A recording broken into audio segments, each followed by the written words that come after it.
నల్లమల అడవిలో భక్తులు చిక్కుకున్నారు. బాపట్ల జిల్లా నిజాంపట్నంకు చెందిన 15 మంది భక్తులు శ్రీశైలం యాత్రకు వచ్చారు. వీరంతా శ్రీ భ్రమరాంబ మల్లికార్జున స్వామి అమ్మ వార్లను దర్శించుకున్నారు.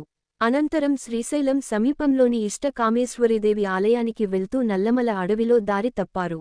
కొంతసేపటికి ఫోన్ సిగ్నల్ ప్రదేశానికి చేరుకుని డయల్ 100కి ఫోన్ చేసి పోలీసులకు సమాచారం ఇచ్చారు.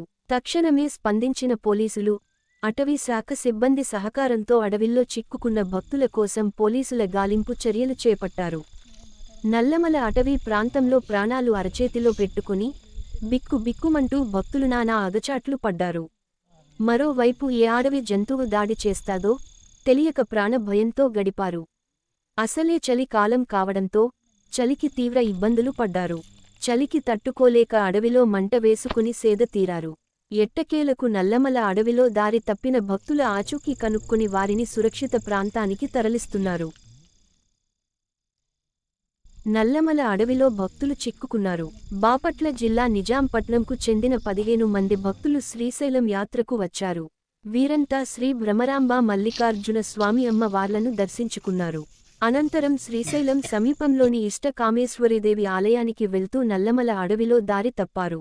కొంతసేపటికి ఫోన్ సిగ్నల్ ప్రదేశానికి చేరుకుని డయల్ 100కి ఫోన్ చేసి పోలీసులకు సమాచారం ఇచ్చారు. తక్షణమే స్పందించిన పోలీసులు, అటవీ శాఖ సిబ్బంది సహకారంతో అడవిల్లో చిక్కుకున్న భక్తుల కోసం పోలీసుల గాలింపు చర్యలు చేపట్టారు.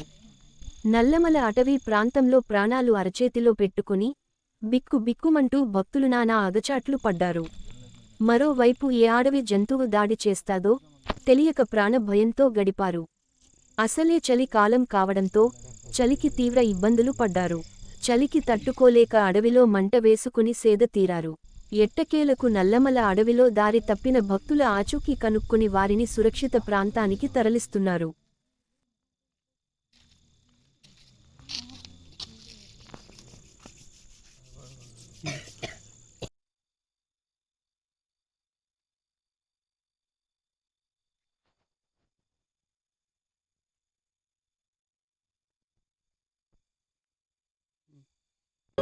మీ N9 న్యూస్ యూట్యూబ్ ఛానల్లో please like, share and subscribe.